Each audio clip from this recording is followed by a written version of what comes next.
기자들과 함께 뭐 공개 토론이라 그러면 좀 문제가 있지만은 내가 질문을 받아보도록 하겠습니다. 예, 지금 아마 질문하실 분이 많을 텐데 제가 거수하면 지적을 할 테니까 마이크가 가는 분이 자기 소속과 이름을 좀 밝히시고 질문에 이쪽에 계신 우리 여자 기자분. 아니. 권지현이죠? 아니, 다 받으신다고 해도 제 질문. 아니, 헛소리 하지 말고 권지현 질문을 난 안 받아요. 그런 게 어디 있습니까? 아니, 당신은 범죄인이야. 명예훼손입니다. 아니, 헛소리 하지 마. 헛소리 하지 말고. 나를 고발했잖아. 왜 당신부터 자, 손을 여기. 들고 난리야. 자, 예, 메이저 언론들이 먼저 한번 질문 한번 해봐요. 메이저 언론들이. 메이저 언론 없어요? 네, 뉴스엔조이 안기루 기자입니다. 뉴스엔조이? 네, 뉴스엔조이도 메이저는 아니잖아. 그러니까 메이저, 아니, 좀 예의를 지켜서. 자, 잠깐만요. 메이저 언론 유튜브도 이거 다 있는데 저 지상파나 저 방송부터 먼저 권지현 시작하세요. 끌어내. 끌어내. 나가. 나가란 말이야. 나가. 끌어내. 권지현 끌어내. 나가. 아니, 나가란 말이야. 내가 나가라고 나가. 나는 여기 주인공이야. 권지현. 아니, 자, 나가요. 잡아요. 나가요. 언론 공정이 저 사람 권지현은요. 자, 그리고 반말하지 마십시오. 반말이요? 자, 그 기자가 했고요. 잠깐만요. 일단 더 이상 말하지 말고 권지현은 빨리 아니, 나가자. 지금 당사자를 고발한 사람이 여기 와서 기자회견을 여기서 질문하는 게 어폐가 있는 거 아니에요? 권지현은 빨리 나가란 말이야. 괜히 기자회견 자. 버티지 말고 나가. 빨리 나가.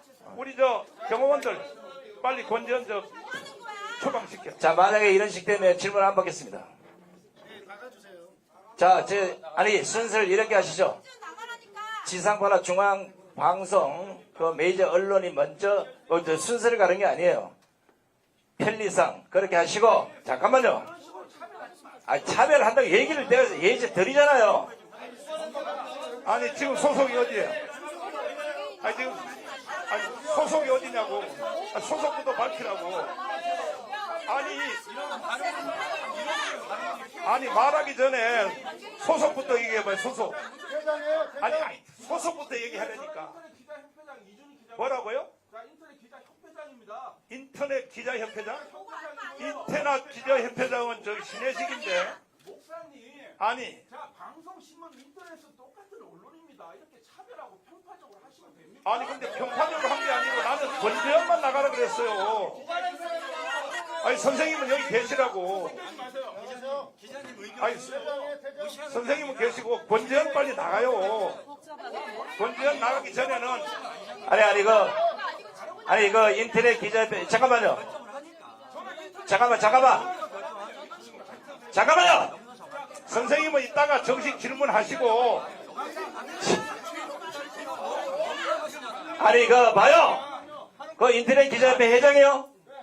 나도 인터넷 기자협회 회원인데, 그거는 회장이라는 사람이 그런 식으로 나서 나를 옹호하고 하면 되겠어, 그게?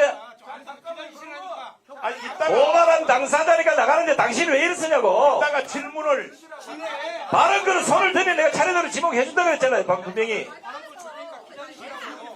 기다리시라고. 이러지 말고 앉아서 기다리시라고. 자, 다시 손 들어보세요. 다시. 아니. 기다리세요, 좀만. 아니, 시끄러우니까 빨리, 내보내요, 빨리. 해방로 오신 거 아닙니까? 아니 권지현 빨리 나가라고.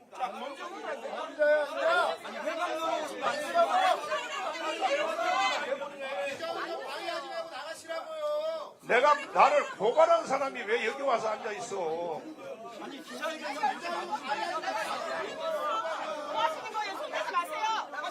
하시는 거예요? 손 대지 마세요. 지금 뭐 하시는 거예요? 협박이라고요. 손대지 마세요. 손대지 마시라고요. 둘 다 나가세요. 둘 다 나가요. 아, 둘 다 나가라고.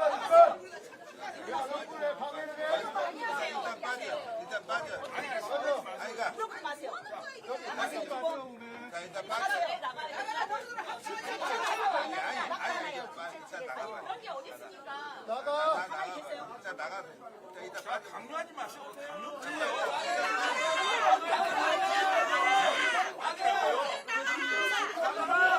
야, 선생님 의무 없는 일을 하게 하는 건 강요죄라고요.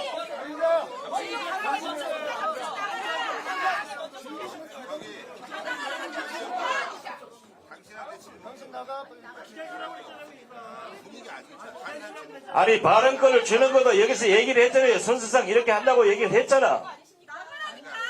답 안 해도 되는 거야. 그것도 자유야. 자, 시간 관계상 당신 자유겠지만 답 안 하는 권지현 그대로 앉아 있을 때 언론인이라고 질문은 해서 제가 받지 않겠습니다. 권지현에 대해서는. 강요- 그리고 이 기자회견을 저기 방해 놓지 마십시오. 조용히 앉아서 듣지 마세요. 자, 시작하겠습니다. 계속. 우리 저 메이저 언론 기자들이 먼저 한번 질문 한번 해주세요. 자, 저 방송사, 신문사 또 저 뭐 돌아가면서 아니 오늘 아까 무제한이라고 시간을 얘기해드렸잖아요. 돌아가면서 할 테니까. 질문하는 것도 자유지만 질문을 받지 않는 것도 자유예요. 언론인이라고 해갖고 무조건 답변을 강요하는 것도 올바른 자세가 아닙니다. 질문을 받지 않겠다고 하면은 그냥 그 자리에 앉아 계세요. 소리치는 것도 매너가 아니잖아요. 그러니까 다른 분이 흥분하지 않겠습니까? 권지현 기자 입장 존중하는데 권지현 기자 질문 안 받을 테니까 그리고 건드리지 않을 테니까 그 자리에 있다 가시면 되는 거예요. 아니 그러니까 가만히 있으니까 가만히 있, 그 자리에 있다고 얘기하잖아요. 저기 이준희 대표 다른 분들도 왜 좀 폭력을 행사합니까? 가만히 앉아있어. 흥분하지 말고. 자, 저기 조용히 해봐요. 권지현 기자, 당신 때문에 지금 많은 사람들이 흥분하잖아요. 그러니까, 아니, 권지현 기자, 예의는 갖춰요. 지금 깽판 치러 온 거 아니잖아요. 그렇죠? 그럼 가만히 있어요.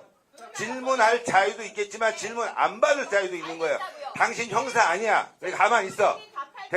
조용해요. 답 안 한다고 하잖아. 당신 때문에 시끄러운 거야. 당신만 가만히 있으면 돼.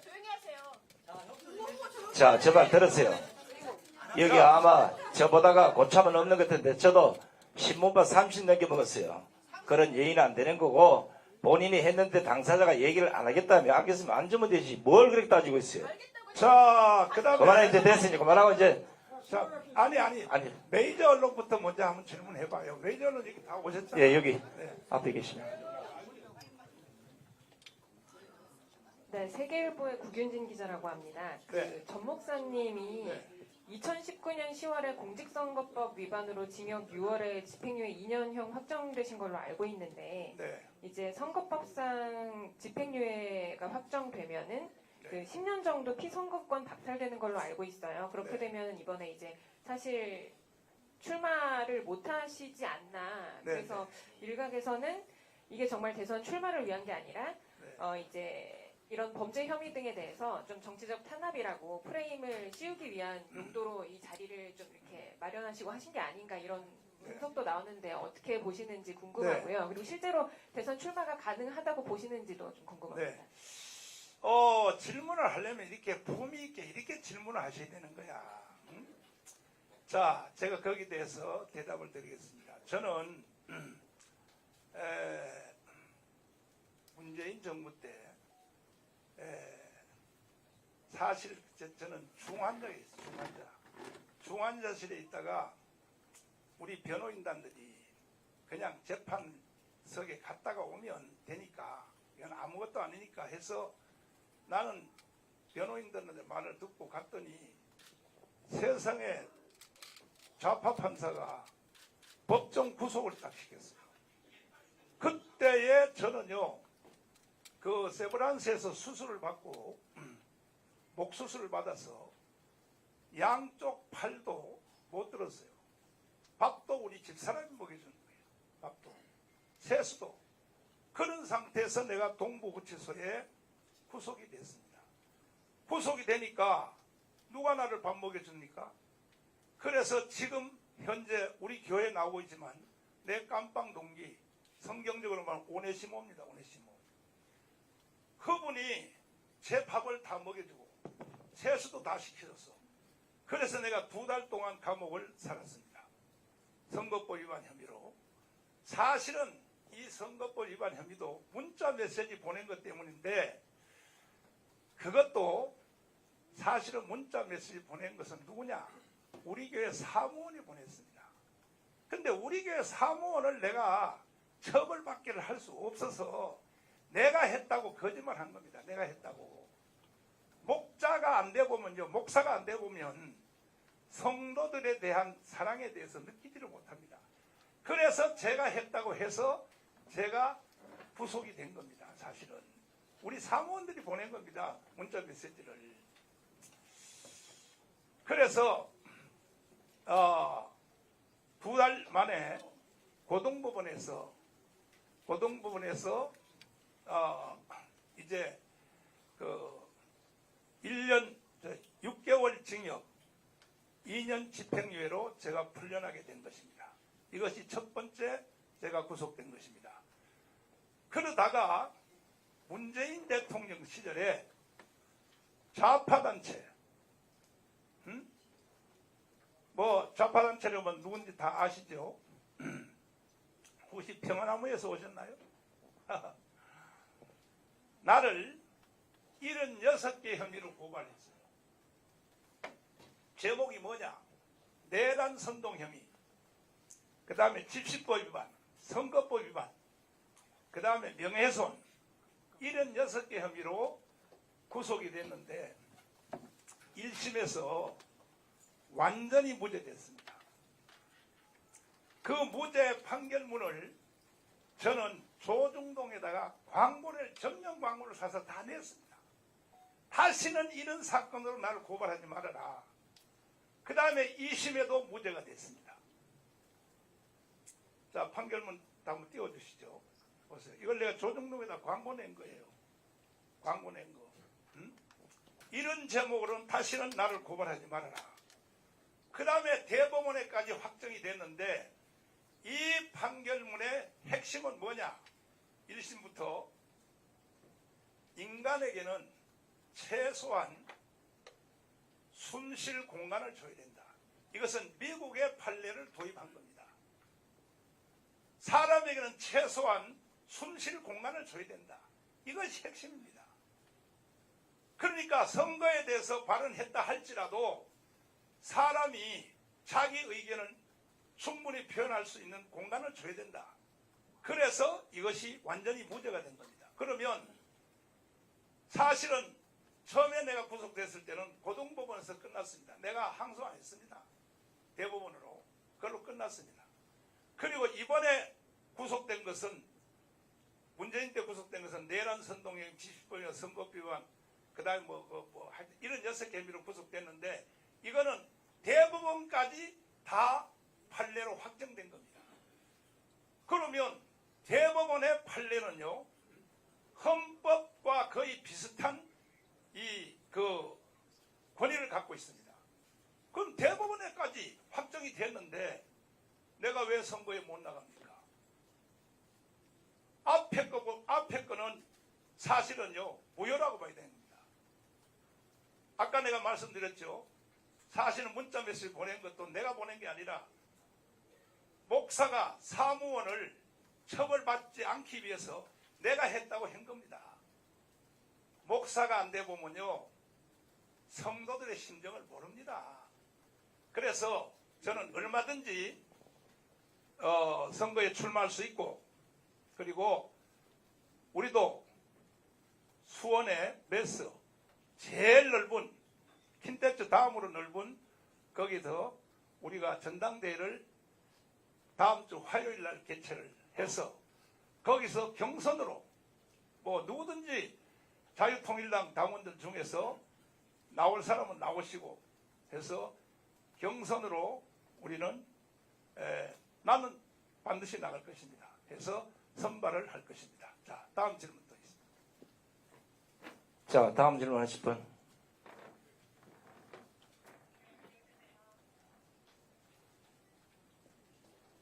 질문하실 분이 뭐? 예, 이번 뒤에 소속이 어디? 소속부터 말씀해 주시고. 세계일보입니다. 아, 세계일보? 네, 세계일보 임성건 기자입니다. 아까 세계일보 한번 했잖아요. 한 번 더 질문 드려도 괜찮을까요? 예, 좋습니다. 감사합니다. 예. 그럼 이전에 계속 광화문 등에서 이제 윤허게임 그리고 이제 탄핵 반대 집회를 계속 진행하셨는데 네. 오늘 이제 기자회견 이후에도 추가로 진행하실 계획이 있으신지 좀 궁금해서 여쭤보고 싶습니다. 저는 이제 대통령 출마를 선언했기 때문에 그 단체들하고는 저희들은 관계가 없다고 생각합니다. 일단은 저는 대통령 출마 선언을 한 자로서 일단은 선거법에 대해서 저는 일단 존중을 하되, 그러나 현재 중앙선관위의 제도로 상태는 이거는 결과가 뻔하기 때문에 나는 그런 제도 안에서는 그 선거를 난 거부할 것입니다. 네. 됐나요? 추가 질문 있으면 또 하죠. 예, 중간에 소속이 어디십니까? 예, 안녕하십니까. 저는 CPC 뉴스 발행인 최정미라고 합니다. 지금 앞으로의 공약을, 세상 공약을 좀 발표하시겠다 하셨는데요. 저희 CPC 뉴스는 그러니까 보이스피싱, 사이버피싱, 이런 투자 사기를 당하신 분들을 알리고 이런 투자 사기 방법을 알리고 있는 그런 전문 언론지인데요. 연간 이 피해가 한 52조 가량 되는데 이런 민생에 관련된 그런 정책도 있으신지 좀 궁금합니다. 민생 범죄나 이런 억울한 국민들을 돕기 위한 그런 정책도 앞으로 발표되는 200개의 그런 정책안이 있는지 궁금합니다. 네, 당연히 우리는 120대 정책을 계속 발표할 것입니다. 120대 정책을 거기에 주목해 주시기를 바랍니다. 네. 다음.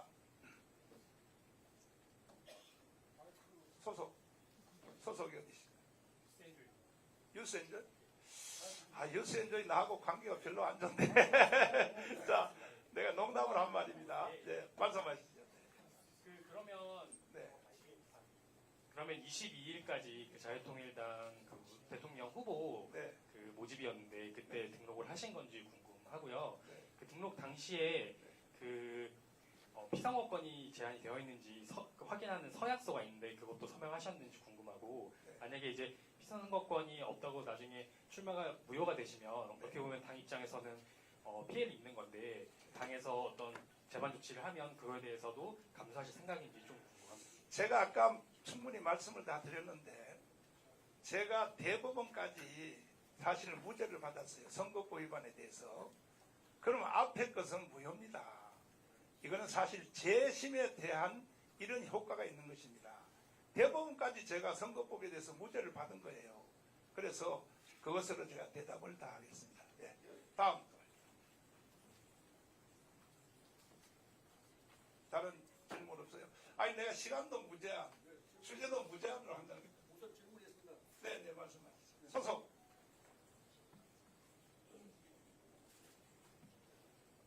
소속을 부탁드려요. 예, 저는 타임즈 정성환 기자입니다. 네. 대한민국 분단 국가인데요. 네. 보니까 여의도에 오늘 오면서 보니까 자유통일당이 상당히 비전이 있다고 생각됩니다. 비전. 예, 그래요. 그래서 이 질문에 정확한 답을 하시면은 앞으로 자유통일당이 상당히 비전은 어떨 거라고 생각되는데, 보시면 북한 지역은 어느 나라 영토입니까? 답을 좀 해주시면 좋겠습니다. 그건 너무 쉬워서 뭐 다 아시겠지만은 우리나라 대한민국의 헌법은 북한의 영토뿐이 아니라 북한의 주민들도, 그래서 탈북자들이 34,000명이 왔지만 이 탈북자들 외국인 취급하지 않습니다. 바로 주민등록증 바로 만들어줍니다. 그러니까 영토와 북한에 있는 2,500만의 국민들은 다 우리의 국민이요, 우리의 영토입니다. 네. 말씀하시죠. 다음 질문. 맞습니다. 네. 그건 헌법이 그렇게 말하고 있어요. 헌법이. 예. 다음 없습니까? 예, 말씀하시죠. 너무 늦게 말씀드려서 죄송합니다. 예. 월기총 TV 대표 정진희 목소리를 좀 크게. 예예. 월기총 TV 대표 정진희 목사입니다. 네. 현재 여론을 보면은 네. 그 이재명 대권 후보가 선두를 달리고 있지만 그 이재명 대표가 많은 그 위법 사건이 많아서 지금 법정 기리 중에 있지 않습니까? 네.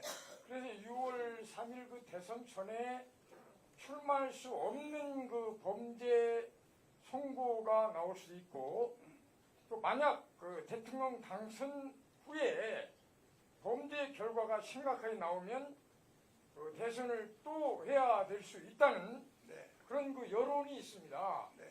거기에 대해서 한번 말씀해 주시고, 또 한 가지는 이제 현재 그 보수 측에서 대권 후보자들이 한마 그거 끊어서 하고 예. 다음 질문 다음에 해주시고. 예, 예. 그렇게 김학성 하겠습니다. 교수님 여기 오셨나요? 김학성 교수님? 예, 앞으로 좀 모시겠습니다. 내가 이 헌법에 대해서는 조금 지식이 딸려서 김학성 교수님에게 제가 대답을 한번 부탁을 드리겠습니다. 자, 마이크를 잡으시고요. 네. 지금 금방 질문이 다시 한번 말씀해 주세요. 현재 제 질문이 그 현재 여론을 보면 그 이재명 대권 후보가 그 선두를 달리고 있잖아요. 그러나 이재명 대표 그 후보가 많은 위법 사건이 많아서 법정 그 계리 중에 있지 않습니까? 근데 6.3 그 대선 전에 출마할 수 없는 범죄 선고가 되거나 그렇지 않고 만약 이재명이 대통령 당선 후에 범죄 결과가 심각하게 나오면 대선을 또 해야 될 수 있다는 그 여론들이 있습니다. 거기에 대해서 좀 말씀해 주시면 예, 제가 먼저 고맙겠습니다. 일단은 헌법재판소 판결문 있죠. 예. 그것부터 좀 설명해 주시고, 그 다음에 저는 지금 대법원에 저는 합의부로 넘어갔잖아요. 거기서 만약에 이재명이가 그 직접 재판하는 거 아닙니까? 예, 파기 환송도 되고 파기 자판도 그렇습니다.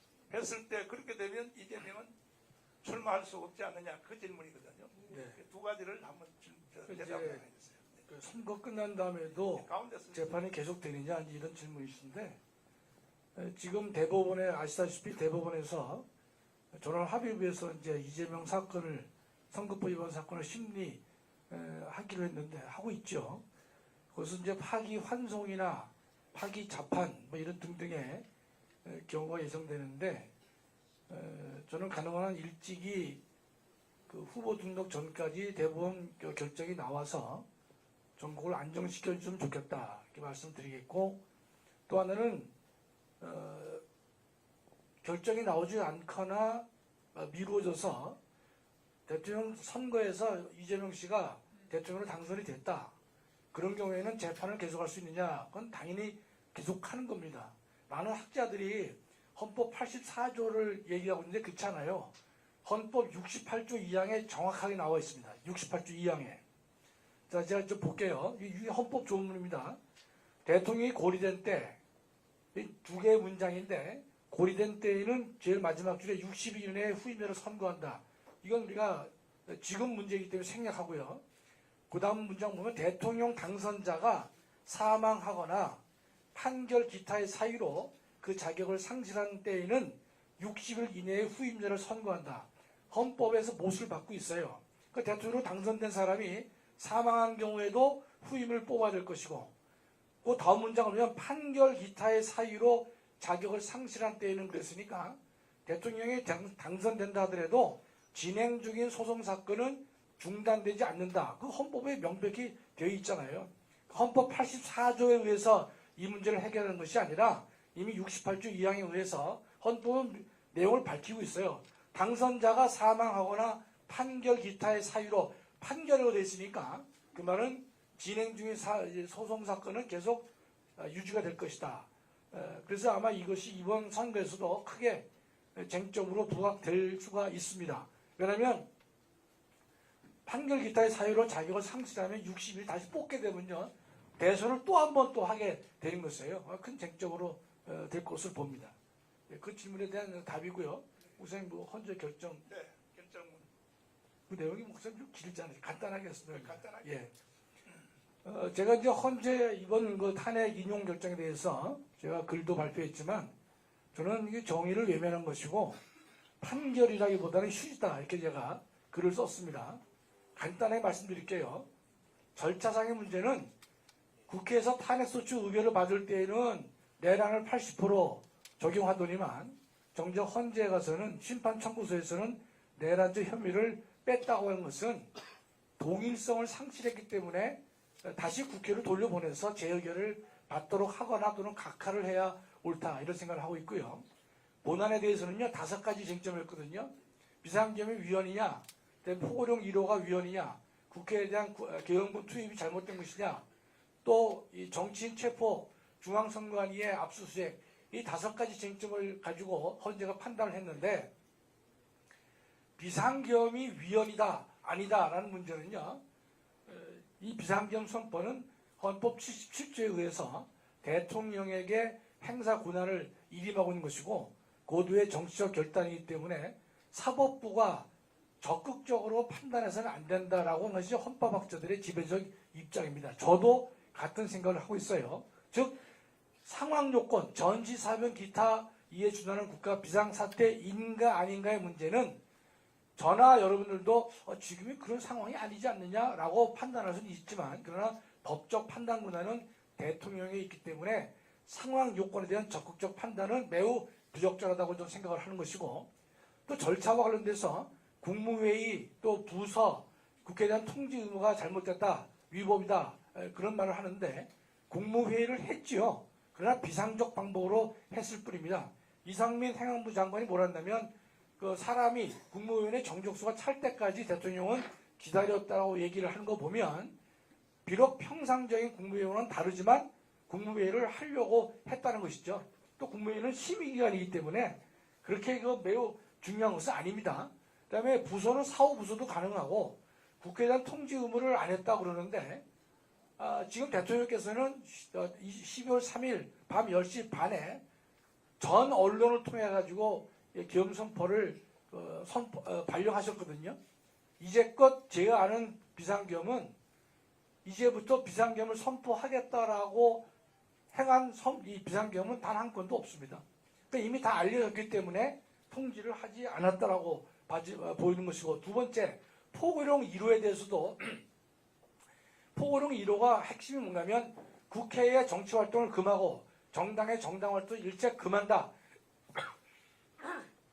그 두 가지가 이제 가장 이제 본질적인 핵심인데 여기에 대해서는 이런 그 포고령 1호가 국회의 계엄 해제 요구권을 침해한 것이 아니냐, 일체 정치활동을 금지하는 것은 위헌이 아니냐 이런 의문이 드는 것은 당연합니다. 그런데 이와 똑같은 사건에 대해서 대부분 판례가 있습니다. 내용이 아주 같습니다. 대부분 뭐라 하냐면 포고령 1호가 국회의 계엄 해제 요구권을 침해한 것이 아니다. 여러분 판례를 찾으면 쉽게 알 수 있어요. 또 두 번째 판례 뭐냐? 그 자체로도 위헌 위법이 아니다. 계엄법에 나온 내용을 그대로 나열한 것에 불과하기 때문에 아니다라는 대부분 판례가 분명히 존재하는데도 불구하고 포고령 1호가 위헌이다. 헌재가 대부분 판결을 걷어찬 것이나 마찬가지예요. 세 번째, 국회에 대해서 계엄 투입이 잘못이다 아니다. 일단 우리가 국회에 계엄군이 왜 갔느냐 여러 가지 논란이 있을 수 있죠. 그러나 여러분 지금도 합참에는 계엄과가 있고 계엄과의 매뉴얼이 현재 있습니다. 비상계엄은 군인을 7만에서 10만을 동원하도록 현재 매뉴얼에 되어 있습니다. 계엄과의 내용이 다 들어가 있는 것이 이번 계엄은 600명 안 되는 병력을 가지고 있단 말이죠. 네. 계속 들어야 돼. 목사님 말씀하러 무제한. 시간도 무제한. 짧게 할게요. 출제도 무제한. 알겠습니다. 그래 좀 짧게 할게요. 그래서 이제 그렇기 때문에 지금의 계엄 매뉴얼에 의하면 7만에서 10만 병력이기 때문에 이걸 갖다가 우리가 도저히 비상계엄으로 내란이나 비상계엄을 위헌으로 보기 어렵다는 것이고 또 하나는 국회에 장악 의도가 있었느냐? 없었습니다. 그것도 대법원 판례가 있어요. 국회의 기능을 무력화할 때에는 대법원 판례는 상당한 기간 국회의 기능을 막도록 되어 있습니다. 봉쇄하도록. 거기에 날짜까지 나와요. 한 달 이상 계속될 경우에 이 국회 봉쇄라는 말이 나와 있는데 실제 이번 계엄에서는 2시간 반도 안 되는 그런 일이었단 말이죠. 세 번째가 뭐냐? 정치인에 대한 체포 지시가 있다는데 홍장원의 메모 자체가 오염된 것이고 거짓된 진술한 사실이 다 드러났음에도 불구하고 이제 그런 이 거짓된 진술, 오염된 진술 그대로 헌재가 받아들이고 있기 때문에 우리가 여기에 수긍할 수 없는 것이다. 또 네 번째는 중앙선관위의 개헌권 투입에 대해서 영장주의 위반이라는 말을 했는데 명백하게 그건 잘못된 것입니다. 저는 이 중앙선관위에 관련된 문장을 보면서 내가 헌법조문을 내가 헌재 재판관도 얼굴에다 던지고 싶은 심정이에요. 우리 헌법 77조 3항을 보면 비상계엄이 선포된 때에는요, 영장에 대해서 특별한 조치를 할 수 있다고 되어 있어요. 그 특별한 조치는 뭐냐? 영장주의 예외라고 다 되어 있는 것이고, 헌법 교수가 다 그렇게 쓰고 있고, 저도 그렇게 쓴 바가 있고, 또 하나 판례가 있는 것이 1953년 헌법위원회 판례가 있습니다. 영장주의 예외가 되는 것이다. 따라서 이번에 비상계엄이 선포되기 때문에 개헌권이 중앙선관위에 들어갔죠. 압수수색 영장 없이 다 압수수색이 가능한 겁니다. 왜냐하면 영장주의 예외가 되기 때문에 따라서 77조 3항에 비춰본다 하더라도 전혀 하자가 없는 것인데 그거 갖다가 그 영장주의 위반이라고 헌재가 판단하는 것을 보고 제 양심상 도저히 받아들일 수 없다. 그래서 승복할 수가 없다라고 저 말씀을 드린 겁니다. 자, 저도 질문 하나 하겠습니다. 예, 목사님. 헌법재판소가 일단은 그 내란죄를 뺐잖아요. 예, 뺐습니다. 뺐으면 바로 재판은 중지가 되고 그리고 각하를 하든지 이거는 재판 사항이 아니다 이렇게 했어야 되는데 네. 끝까지 계속했단 말이에요. 예. 그러니까 그러니까 내란 선동 혐의를 이 민주당 쪽에서 뺐단 말이에요. 그걸 철회했습니다. 철회했죠. 예, 처음에 말씀드렸지만 국회에서 탄핵소추 의결을 할 때는 내란죄 항목을 한 80% 이상 비중을 차지하게 만들면서 탄핵소추 의결을 했죠. 그러나 정작 헌재에 가서 심판을 청구할 때는 가장 중요한 내란을 철회했기 때문에 그렇다면 논리적으로 양자는 동일성을 인정할 수 없기 때문에 헌재는 각하를 하든지 아니면 다시 국회로 돌려보내서 다시 의결을 받게 해와야 되는데 헌재는 이도저도 하지 않았습니다. 네. 자, 잠깐 여기 뒤에 앉아주시고 또 추진호 기자님 어디로 도망갔어? 화장실? 내가 추진호 기자님한테 내가 거꾸로 질문 한번 하고 싶은데 빨리 들어오세요. 들어오시면 내가 질문 한번 해줄 테니까. 질문요? 네, 말씀하시죠. 네.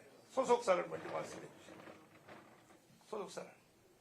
네, 그 앞서 말씀드렸는데 저는 인터넷 기자협회 이번 그 대통령 선거 공동 취재단 소속 이준희 기자입니다. 네. 몇 가지 질문이 있는데요. 네. 받아주실 거죠? 하나씩 잘랐어요. 네, 하나씩 잘라서 말씀드릴게요.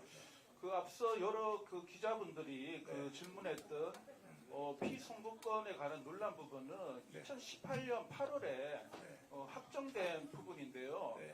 그때 확정된 공직선거법 위반 부분은 보도가 다 됐고 그 보도에 따르면 향후 10년간 피선거권이 제한되는 걸로 제가 그거는 내가 아까 설명 다 했죠. 목사님, 그러니까 제 말씀 조금 아니 들어주시죠. 그러니까 아까 내가 설명 다 했는 말을 왜 또 질문을 하냐 말이야. 아까 내가 말했잖아요. 내가 처음에는 선거법 위반했는데 나는 항소를 안 했다고 대법원까지. 그런데 이번에 선거법 재판으로 내가 3번 구속됐는데 그때는 대법원까지 다 확정됐는데 대법원에서 무죄를 때렸어요. 그러니까는 그럼 앞에 것이 유효합니까? 뒤에 것이 유효합니까? 뒤에 그걸로 거는 목사님 뒤에 거는요 공직선거법 위반 부분은 다른 다른 사안인데 그거는 기자님이 그렇게 주장하시고 나는 알겠습니다. 이렇게 그러면 그다음 그렇게 두 번째 답변하시니까 질문. 알겠습니다. 두 번째 부분은요. 네. 그 오늘 그 발표하신 공약이나 여러 가지 내용을 봤을 때는 이걸 헌법 개정 사항 부분도 있는데 네. 보는 관점에 따라서 지금의 헌법 체제를 지금 12.3 비상기업 조치에 관한 부분도 지지를 하시잖아요. 그리고 윤석열 전 대통령이 파면됐지만 그것도 지금 불복하시는 거잖아요. 그런 부분에 그러면 국민 대다수가 봤을 때 헌법 체제가 인정하고 헌재가 판결한 부분을 불복하는 분이 대통령 선거에 나오는 게 적절한가 이 부분에 대한 의문이 있을 수 있습니다. 아니 윤석열 대통령이 나오는 거? 아니요. 제가 목사님이 출마하는 게 적절한가에 관한 그거는 내가 아까 또 대답을 했는데 다시 한번 하겠습니다만은 제가 동부구치소에 처음 구속됐을 때는 제가 항소를 안 했어요. 항소를 안 하고 대법원까지 안 갔단 말이야. 근데 이번에 구속됐을 때는, 문재인 때 구속됐을 때는 이거 1심, 2심, 대법원까지 다 판결을 받았는데 무죄로 받았습니다.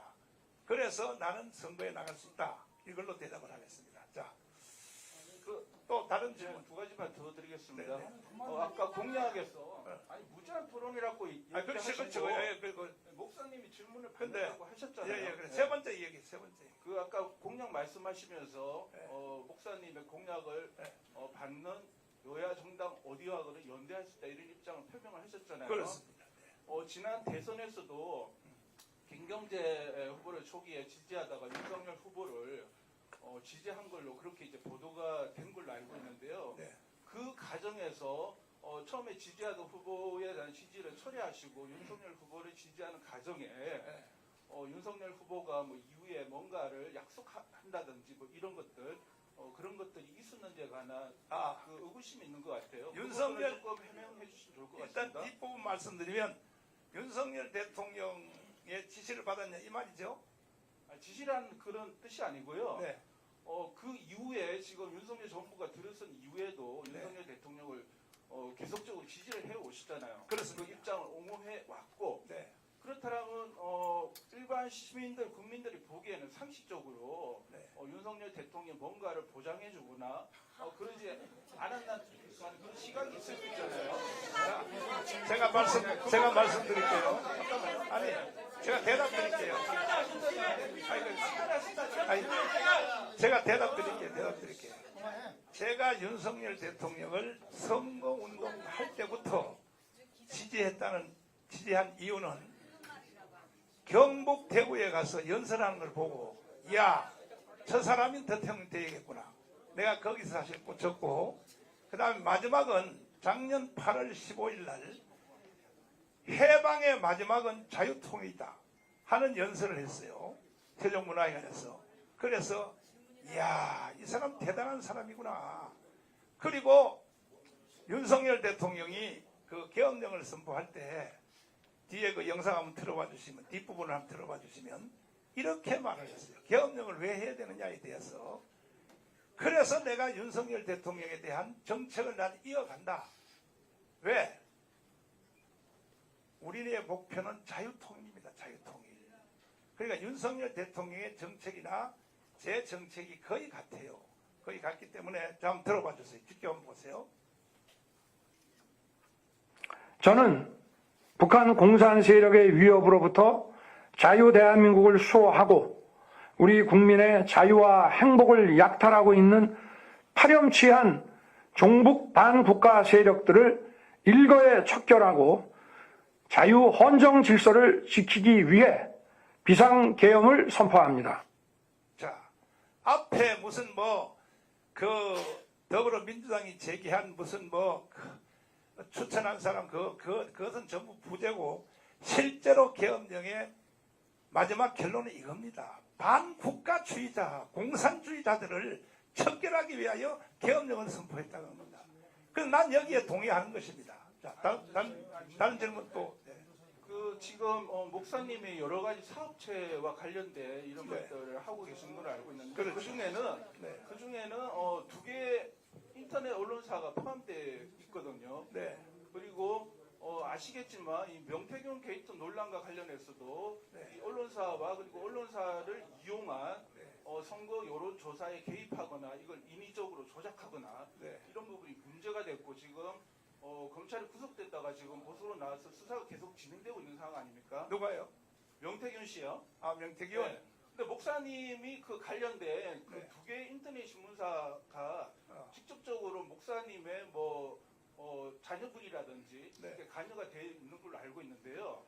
그렇게 되면 선거에 넣으시는 후보께서 직접 인터넷 언론사와 관련이 됐고 그리고 그 중에는 관련 업체 중에서는 여론조사 자문 및 데이터베이스까지 포함되어 있거든요. 그러면은 이 여론조사를 향후 이들 업체를 통해서 수행하게 됐을 경우에는 제가 다 이해했어요. 공정성 문제가 대답. 논란이 불거질 수 대답을 드리겠습니다.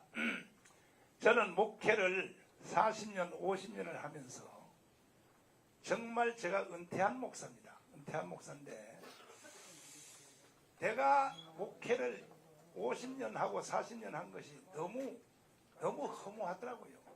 그래서 내가 우리 아들 또 전해노 그 다음에 또 우리 전한나 우리 그 딸을 놓고 제가 유언을 했습니다. 내가 목회를 50년 하고 또 부흥회를 40년 하고 나같이 부흥회 많이 한 사람 없습니다. 했더니 결국은 너무 허무하니까 너희들은 내가 주례를 하면서도 이야기했습니다. 주례하면서도 너희들은 록펠러를 모델로 삼아라. 주례하면서 이게 뭐냐면 록펠러는요 교회를 5,000개를 세웠어요. 록펠러 기업가인데 그 다음에 이 록펠러가 이 선교에 기여한 것은 시카고 대학을 비롯하여 13개 대학을 세웠습니다. 선교대학입니다. 전부 다 전도하기 위해서 만든 대학입니다. 시카고 대학 잘 아시잖아요. 그게 거의 하버드와 같은 급입니다. 그래서 너희들은 록펠러를 벤치마킹하여 록펠러 같은 선교를 하라. 그래서 하는 것이 이제 사업 선교인데 아까 말씀하신 인터넷 그래서 우리 지금 청년들이요 니트족 이해하시죠? 니트족 아십니까? 니트족이 80만입니다. 80만. 다시 해설 말하면 뭐냐? 일도 안 하고 공부도 안 하고 그리고 30살 이상이 돼가지고 부모님한테 용돈을 다 쓰고 저녁에는 인터넷 가지고 장난치고 게임하고 낮에는 뒤집어 자고 이러한 니트족이 80만 명이요. 그래서 내가 이 니트족을 이걸 다 구출해야겠다 해서 우리 전한나하고 우리 또 내 며느리 양메리하고 한때 지시를 해서 이 청년들을 건져내기 위하여 이 사람들을 돕기 위해서 이 사업을 시작하라 했던 것이 뭐냐? 이것이 바로 포스트 모바일이고 그러면 나한테 국가가 상을 줘야죠. 근데 이것도 내가 직접 하는 게 아닙니다. 이거는 전부 전한나 대표가 일리노이 샴페인 나왔습니다. 나와서 처음에는요, 야, 너 다른 일 하지 말고 아빠 일 좀 도와니까 안 한다는 거야. 나는 아빠를 아는 사람도 나는 싫어한다는 거야. 강력하게 거부하는 거야. 그래서 내가 원래 우리 한나를 유학시킨 것은 왜 시켰냐? 의사 선교사 만들라고 시켰습니다. 의료 선교사 만들라고. 아프리카를 보내려고. 그랬더니 나한테 와서 울면서 중국에 수입한 시체를 한번 해보아서 3일 동안 밥을 못 먹었다 해서 아빠 나 의사 안 하면 안 되냐고. 외교관 해서 선교하면 안 되냐고. 하도 울어서 그래 그러면 그렇게 하자. 해가지고 불란서에 가서 또 외교관 하려면 불어를 잘해야 되니까 영어는 원래 뭐 한국말보다 영어를 더 잘하니까 그 다음에 이제 프랑스에 가서 2년 유학을 했어요. 그것만 가지고 안 된다는 거예요. 중국 가서 또 2년 해야 된다. 중국말 할 수 있어야 된다. 그래서 내가 이렇게 만들어 봤습니다. 그래서 나는 결론적으로 뭐냐면 니트족 80만 명 청년들 이 사람들을 구출하기 위해서 내가 얘들한테 지시만 했어요. 그리고 지금도 저는 거기에 관여하거나 저는 나는요 지금도 광화문에 주일날 설교하는 거 그 다음에 애국 포럼하는 거 외에는 전혀 저는 관여하지 않습니다. 모든 것들은 나머지 궁금한 게 있으면 우리 전한나 대표한테 한번 물어보십시오. 네. 자. 목사님 끝으로 한 말씀만 드리겠습니다. 네. 저희가 여기 취재하러 온 이유는 네. 지금 뭐 정치 보도든 대선 보도든 간에 거대 양당 위주로 되고 있잖아요. 네. 그렇지만 우리 민주공화국 대한민국 체제에서는 정당의 결성의 자유도 있고 활동의 자유가 있는 거잖아요. 네. 그렇기 때문에 군소정당이라 하더라도 대선에 관한 입장을 표명하거나 뭐 출마 의견을 하시던 것처럼 이런 경우에는 적극적으로 보도를 해야 될 필요가 있다고 판단해서 온 것이고요. 그래서 네. 그 점에 관해서 오해가 없으시기를 바라고 네. 초반에 제가 어필을 한 부분은 네. 지금 아시잖아요. 기존 그 대한민국 언론 시스템이 레거시 언론 위주로 돌아가고 있습니다. 그렇지만 지금 인터넷 신문은 누구나 다 보고 있고 활용하고 있고 참여를 하고 있습니다. 그렇기 때문에 진행을 하실 때 앞으로는 균등하게 매체 차별 없이 해 주실 것을 당부드리고요. 저희도 필요하시면 연락 주시면 제가 다 알았어요. 취재하고 그렇게 하시면 그리고 한 말씀만 더 드리면요. 아, 잠깐만요. 특정 기자를 잠깐만요. 특정 기자를 아니, 네, 그만해요. 마이크 뺐어요. 그만해요. 욕설을 아니, 하고 마지막으로 해요. 마지막으로. 범죄자 이런 부분을 그런 얘기를 하는 사람이 질서를 지켜야 될 거 아니냐고. 잘못된 겁니다. 그만하라니까. 그만하세요. 사과를 좀 드립니다.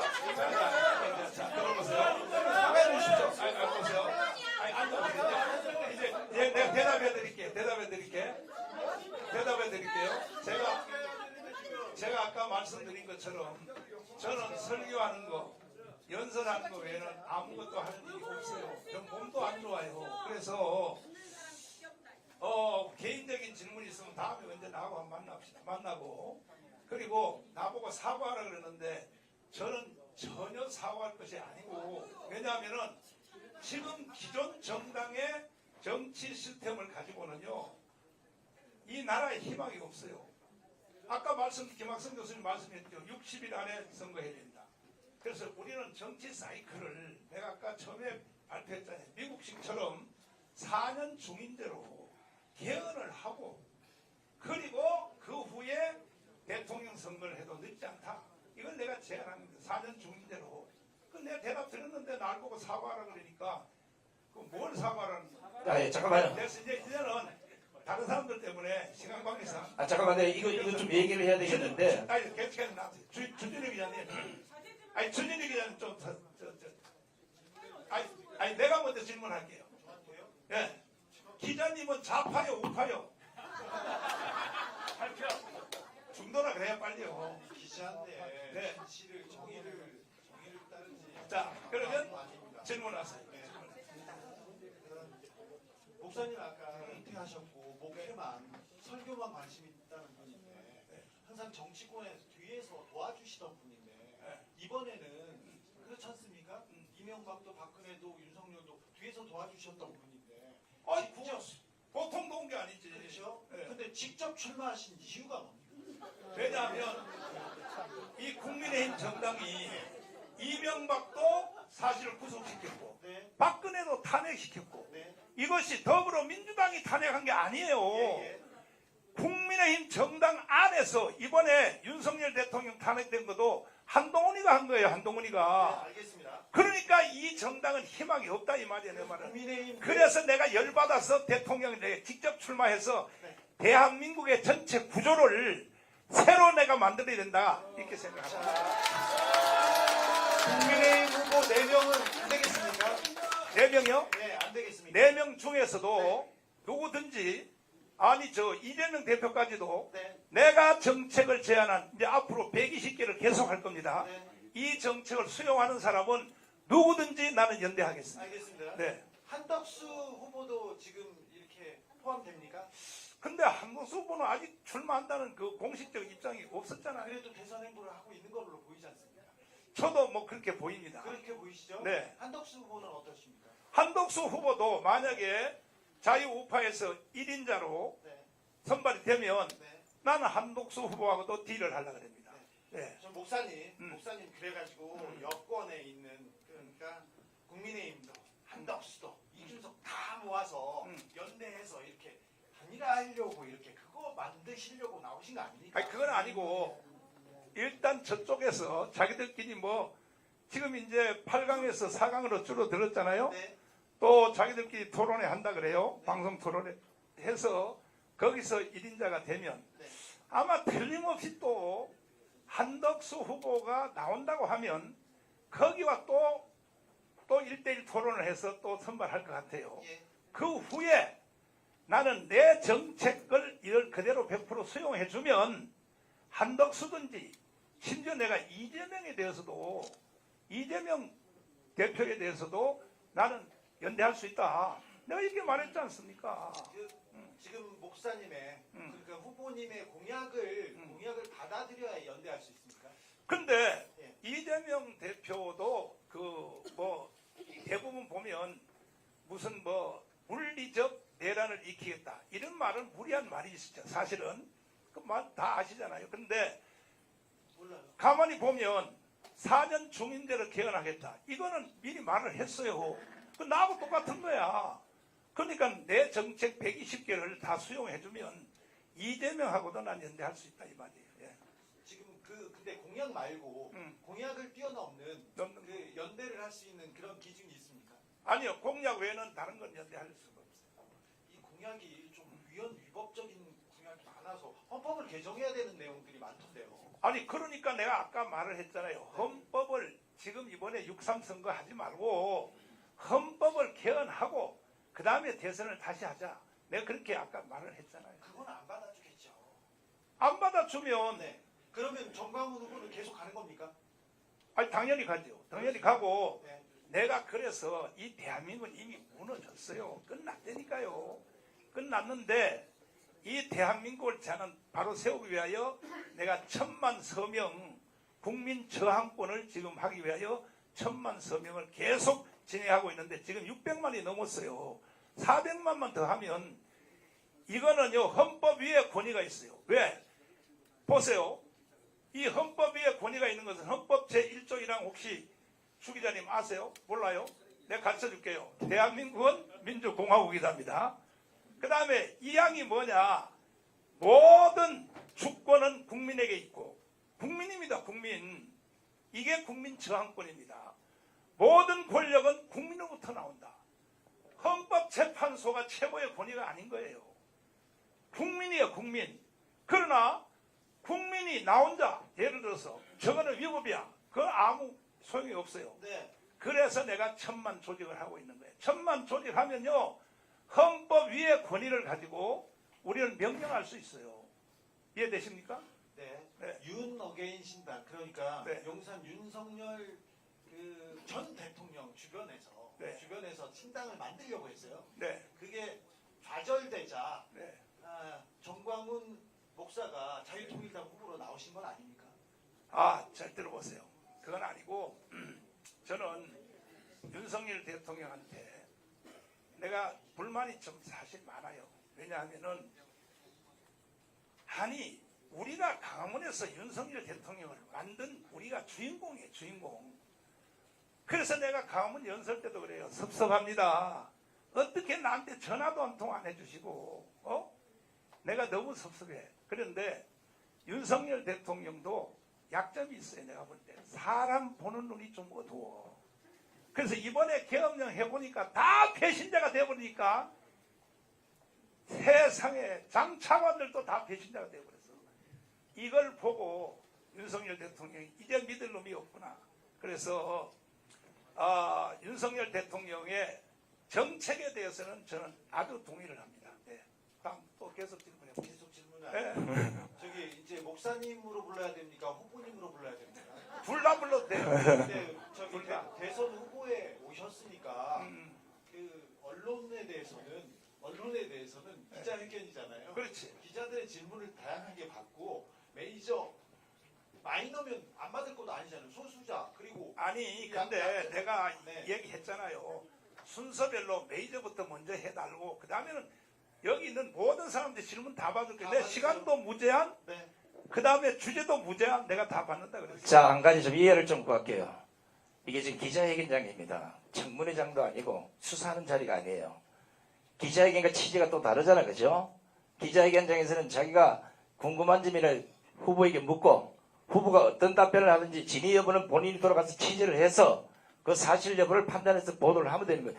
여기서 수사하든지 따져먹고 네가 맞나 내가 맞나 내 생각은 이런데 이거는 기자회견을 안 해본 사람들이에요. 제가 무시해서가 아니라 아까 사전에 이런 문제가 생길 것 같아서 절차상 뭐 이렇게 하겠습니다. 사전에 공지를 했는데 그리고 아까 보세요. 질문을 하나 하고 돌아갔다 내 차례 안 올까봐 4개, 5개 한다 예를 들어. 뭐 그럴 수도 있어요. 그런데 하나 하고 차례를 내 차례가 다시 왔을 때 할 수 있겠다. 이런 생각을 갖고 기자회견 해야지. 안 그렇겠습니까? 자, 그 다음에 또 질문. 자, 다음 말씀 했잖아 아까. 안 하신 분 먼저 좀 하세요. 네, 안 하신 분. 이쪽 해보세요. 우리 빠박이 질문합니다. 예, 독립신문 박완석 기자라고 합니다. 네. 정광훈 목사님의 대선 출마 선언 이후 네. 일각에서 보수 분열이라고 주장하는 사람들이 있는데 여기에 대해서 어떤 입장이신지 궁금합니다. 네. 제가 아까 말씀드린 것처럼 최종 후보가 뭐 한덕수까지 그 다음에 또 국민의힘 정당까지 최종 후보가 되면 나는 그 사람들하고 딜을 하겠다. 내가 그 열어놨습니다. 조건은 있습니다. 내가 지금 발표할 앞으로도 발표할 오늘 25개 발표했는데 120개를 수용해주면 누구든지 난 이재명하고도 딜을 하겠다. 이런 입장입니다. 네. 다음 질문도. 자, 일단은 안 하신 분 먼저 좀 하고 다시 또 기회가 오면 네, 하시도록 맞습니다. 하겠습니다. 소속사 얘기합니다. 네, 독립신문 박태환입니다. 네. 지금 우파 시민들이 외치고 있는 것들이 있지 않습니까? 네. 사기 탄핵이라든지 네. 아니면 뭐 부정선거 네. 이런 것들에 대해서 민주당은 물론이고 자칭 우파라는 국민의힘도 제대로 얘기를 하지 못하고 있는 상황인데 제가 알기로 5% 지지율이 넘으면 TV 토론에 나갈 수 있는 걸로 알고 있습니다. 3%. 아, 3%. 네. 네. 거기 나가셨을 때 이런 질문에 대해서 들어온다면 정치적인 이유로 회피하지 않고 전부 다 당당하게 말씀 시원하게 해줄 수 있는지 궁금합니다. 당연하죠. 당연하죠. 감사합니다. 저는요, 목회를 내가 4, 50년 했기 때문에 설교를 4, 50년 했지 않습니까? 만약에 TV 토론에 나가면 저는 절대로 밀리지 않습니다. 목사님들은요, 약간 비속어로 말하면 뭐냐, 설교에서 밥 먹고 사는 사람들이야. 누구를 따라옵니까? 목사를 누가 따라와요? 정치, 경제, 사회, 군사, 외교, 문화, 교육, 언론, 설교 안에는 전체가 다 녹아 있습니다. 목사들을요, 성경만 설교한다고 생각하면 안 돼요. 정치, 경제, 사회, 군사, 외교, 문화, 언론 전체를 망라하여 설교를 하는 겁니다. 난 자신 있습니다. 네, 다음 질문. 네, 말씀해.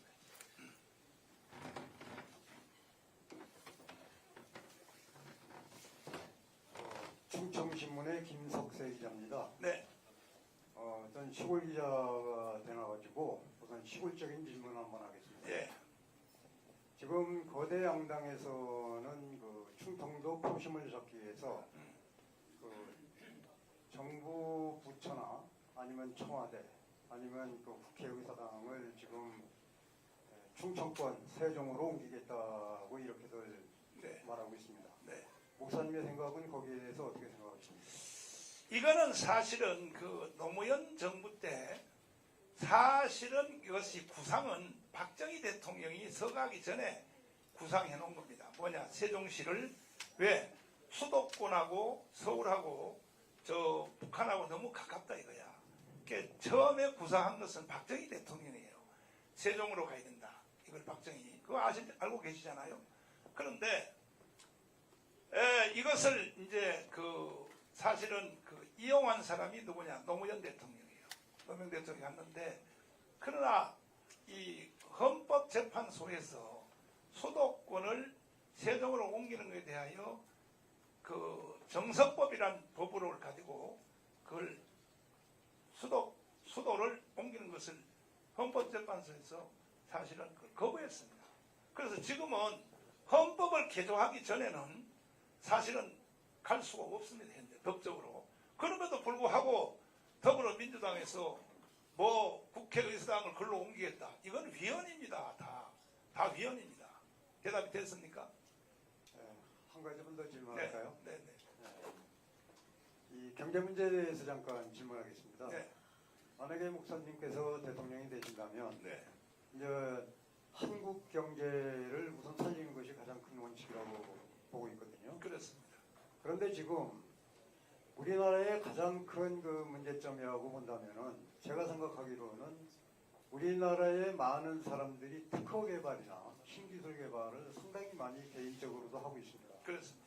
그런데도 불구하고 이것이 제대로 정부가 지원 및 보호를 해주지 않기 때문에 이 기술들이 모두 외국으로 나가가지고 거기에서 다시 성공을 해서 한국으로 들어오는 그러한 그 전례를 지금 남기고 있거든요.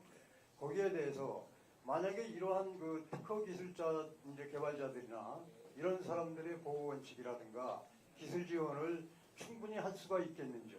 네. 제가 신뢰를 말씀드릴게요. 삼성전자가 세계 최초로 CDMA 주파수 분할한 것을 세계 최초로 개발을 했습니다. 그러니까 주파수를 한 개를 가지고 10,000개도 쓸 수 있고, 그래서 우리가 핸드폰이 가능한 거예요. 가능한 건데, 그런데 어떤 여직원이 세상에 팬티 속에다가 USB를 감춰서 나와서 중국한테 오고에 팔아먹으려고 현장에서 국정원이 체포를 했습니다. 그러니까 지금 미국의 모든 원천 기술은 거의 다 미국에서 개발해요. 그런데 일본으로 옮겨지는 데는 거의 20년이 걸립니다. 안 그러면 로열티를 내야 됩니다. 근데 일본에서 하는 그 원천 기술이 한국으로 오는 데는 5년 걸립니다. 5년. 미국에서는 20년 걸리고 일본으로 가는데 우리 5년 걸립니다. 그런데 지금 한국에 온 이 원천 기술이 중국으로 가는 데는요 3달 걸립니다. 3달. 이게 전부 산업 스파이 때문에 그렇습니다. 그래서 이걸 척결하기 위하여 그 윤석열 대통령이 계엄령을 선포한 겁니다. 왜? 이래서는 어차피 나라가 희망이 없다는 것입니다. 그래서 이 경제 문제는 결국은 아까 제가 대답한 그대로 독일처럼 일단은 우리 신기술을 지켜야 되고, 국정원이 무너졌기 때문에 지금 못 지키는 거야. 이건 전부 다 문재인 때문에 이렇게 된 거예요. 문재인 때문에 나라가 다 무너진 거야. 그 다음에 지켜야 되고, 국정원이 사실은 지금 이 기능이 거의 다 죽었어요. 죽었고, 신기술을 우리가 지켜야 되고, 그 다음에는 뭐냐, 독일처럼 우리가 대기업을 중소기업, 소기업 10배로 확대하면 경제 문제는 한 방에 해결됩니다. G2 국가 갑니다. G2 국가. 바로 G2 국가로 갈 수 있습니다. 네. 다른 질문하시죠. 깎아드리죠. 안녕하세요. 독립신문 이태경 기자고요. 질문하신 기회 주셔서 감사합니다. 네. 제가 그 후보님의 그 지역사회에 주시는 선한 영향력에 대해서 말씀을 드리고 싶은데, 네. 사실은 후보님을 잘 몰랐어요. 그러다가 이제 한남대첩이 일어나고 나서 네. 하시는 연설을 들어보고 제가 조금 이것저것 알아봤는데 되게 선한 일을 많이 하셨더라고요. 그 중에 하나가 제가 놀랐던 게, 그 교회에 가시면 교회가 다 무너지는 형국으로 돼 있어요. 막 쥐도 들어오고. 근데 제가 놀랐던 게 뭐냐면 교회가 돈이 없나라고 솔직히 생각을 했는데 그 무료급식을 하시더라고요. 네, 점심 저녁을 무료급식을 몇 년 동안 하셨는데, 사실 제가 또 먹어봤는데 그 반찬이 제육볶음하고 닭도리탕이 한 번에 나오더라고요. 그러면 돈이 많이 들잖아요. 그럼 그걸로 사실은 교회를 고칠 수도 있는데 그렇게 하지 않으시고 어떤 마음으로 이렇게 무료급식을 시작하게 됐는지 그게 궁금하고요. 또 이렇게 선한 영향력을 끼치시는 이런 것들이 지금 후보님의 정책에도 많이 묻어있는지 그게 궁금합니다. 목사로서는 뭐 당연히 해야 될 일이지만은 저는 이 불쌍한 대한민국의 5,300만 국민들이 너무 불쌍해서, 제가 사실 애국운동 광화문 또 전체 다 포함해서 1년에 1,000억을 지원합니다. 1,000억. 그 1,000억의 돈이 어디서 나오냐? 다 우리 교회 헌금입니다. 헌금이고, 심지어 그 중에 1,000억 중에서 절반은 미국의 성도들이 자기 교회 헌금만 하고 우리 교회 헌금 계좌로 쏘고 있습니다. 그래서 사실 이 광화문 운동이 계속 되고 있는 중입니다.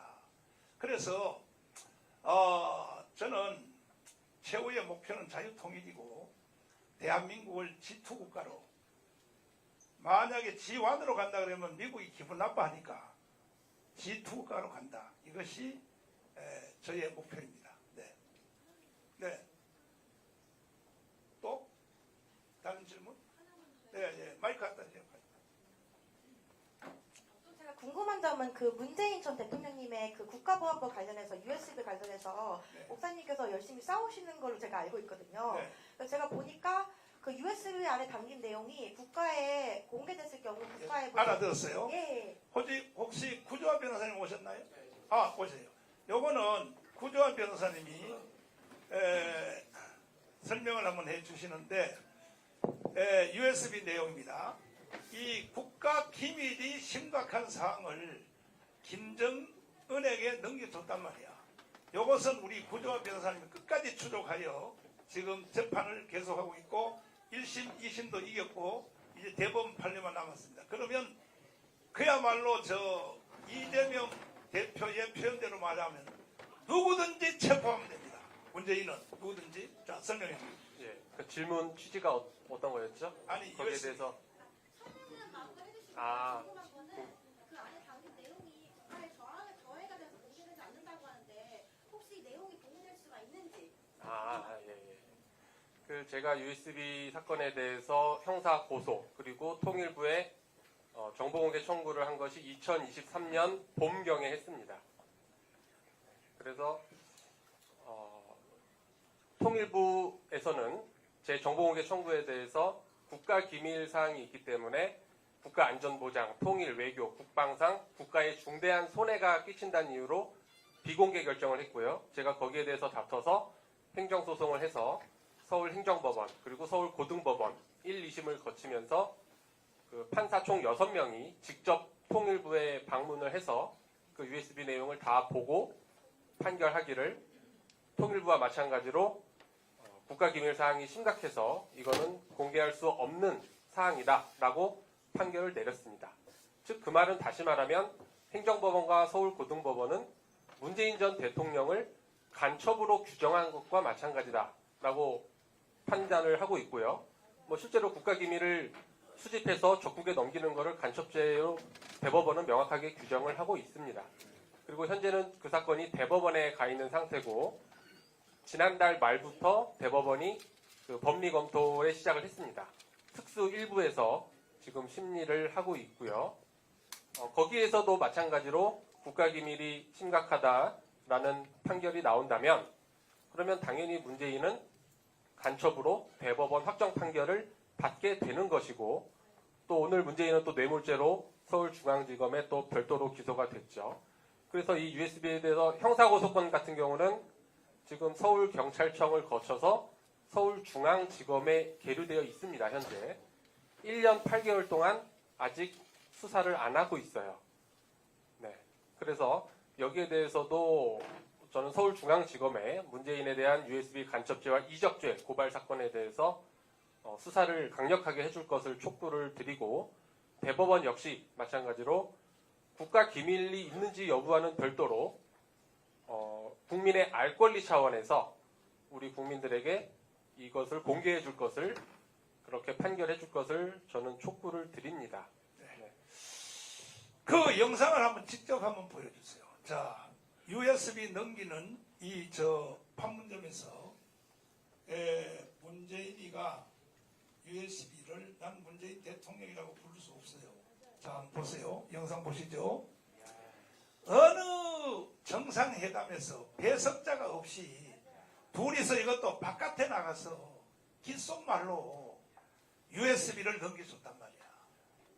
세계 정상회담에 배석자 없이 이렇게 하는 사람이 있습니까? 그래서 문재인은 나는 간첩이라고 확신하는 거예요. 맞아요. 네. USB 이거 넘겨주는 장면이거든요. 김정은에게. 그래서 내가 문재인을 간첩이라고 내가 강원에서 연설했다가 내가 구속됐습니다. 첫 재판을 제목이 이거였습니다. 왜 현역 대통령을 간첩이라고 했습니까? 재판부가 물어서 내가 이건 내가 대답할 문제가 아니다. 문재인이가 USB 넘겨준 내용 안에 보면 스스로 자기가 간첩이라는 것이 들어있다. 그랬더니 재판부가 청와대에서 문재인 현역 대통령 때 USB 내용을 제출하니까 못하는 거예요. 3번에서 못하는 거예요. 그래서 결국은 내가 구속에서 다 무죄로 나왔고 나온 뒤에 구조화 변호사님이 계속 행정소송을 하여 1심도 이겼고 2심도 이겼는데 지금 우리 쪽에 속한 윤석열 정부의 통일부 장관입니다. 통일부 장관이 USB를 공개할 수 없다는 거예요. 우리 쪽인데 그 왜 못하냐 물어봤더니 국가기밀사항이 너무 심각한 것. 그 국가기밀사항이 너무 심각한 것을 김정은한테는 주면 돼요? 기자 여러분 대답 한번 해보세요. 국가기밀사항이 너무 심각한 것을 김정은한테 주면 되냐 말이야. 응? 기자들이 대답도 못하시네. 다음 질문. 또 질문 있습니다. 앞에 우리 자. 네, 안녕하십니까. 독립신문 기자개혁 또 시사 우동균입니다. 지금 언론들의 보도의 저는 불공정성에 대한 질문을 좀 드리고 싶은데요. 지금 가령 법사 관련해가지고 자택에서 관봉권이 나왔다 이런 걸로 지금 언론들이 또 윤석열 대통령 후보에 대해서 또 얘기를 하고 있습니다. 근데 정작 그 언론들이 과거 자유일보에서 보도했었던 이 김정수 옷값 관련한 이 관봉권 논란에 대해서는 지금 또 그동안 침묵 내지는 좀 축소 보도하는 그런 경향이 있었거든요. 이런 언론의 행태에 대해서 후보자로서 어떤 느낌을 가지고 계신지, 그리고 아까 구조화 변호사께서 말씀 주셨지만은 이번에 문재인이 정말 뒤늦게 지금 검찰에서 뇌물수수로 지금 기소를 했는데 여기에 대해서 또 후보자로서 어떤 입장이신지 말씀 듣고 싶습니다. 문재인은 머지않아 바로 구속될 것입니다. USB 더하기 그 다음에 무슨 재산을 딸에게 넘겨준 사건 때문에 그래서 구속될 것은 뻔하고 좀 전에 질문한 앞에 뭐였습니까? 지금 언론에서 그래요. 언론은요 지금 보면 사실 거의 평양중앙통신의 한국 지부라고 봅니다.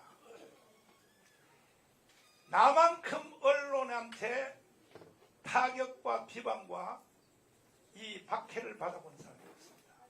근데 내가 죽었나요? 당당하게 살아있습니다. 대통령 후보라까지 출마하고 있습니다. 언론 다 덤벼보세요. 나 이기는가? 왜? 나는 진실을 말하기 때문입니다. 진실을. 그래서 대한민국 언론들은 내가 이번에 앞으로도 이제 발표하겠지만 120개 정책을 반헌법적인 언론을 보도하는 사람들은 이것은 반드시 척결해야 됩니다. 아니 반헌법적인 언론을 왜 보도합니까? 언론사들이 반헌법을 대한민국에 살지 말아야죠. 그러나 90% 이상이 지금 보면 반헌법적인 언론들이 계속 그렇게 보도를 하고 있어요. 그 중에 가장 보십시오. 일개 목사를 난 그때 사실은 가문 운동만 했고 정치 선언도 하기 전이에요. 세상에 KBS에서 뭐라고 합니까? 정광훈의 사생활 탐구 40분, 1년에 40분씩 했어요. MBC PD 수첩 1년에 수십 번씩 나에 대해서 부정적인 방송을 계속하고 있어요. 그렇다고 내가 죽었습니까? SBS 내가 깜빵에서 들었는데 SBS에서 뭐라고 나를 비판하냐면 정광훈 목사가 가짜 신학교를 만들었다. 우리 청교도 신학은요 한국의 최고의 신학자들이 모여서 이끌어가는 잠신대 현역 교수 김철홍, 그 다음에 총신대 교수 지금 서영 박사님 일로 잠깐 나와주세요. 직접 대답 한번 해주세요.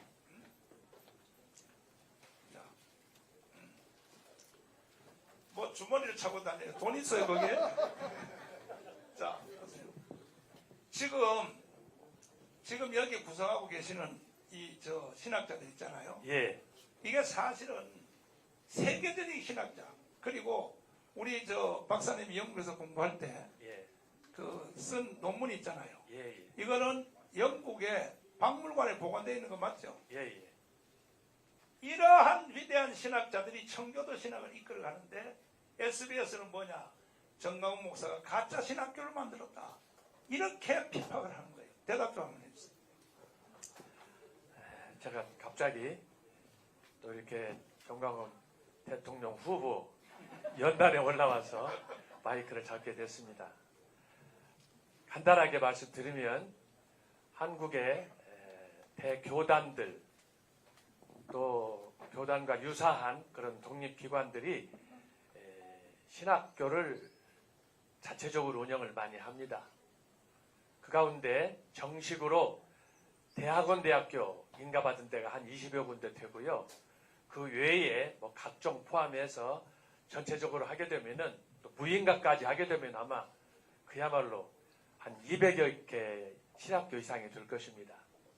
그런데 전광훈 목사님께서 운영하시는 청교도 신학원은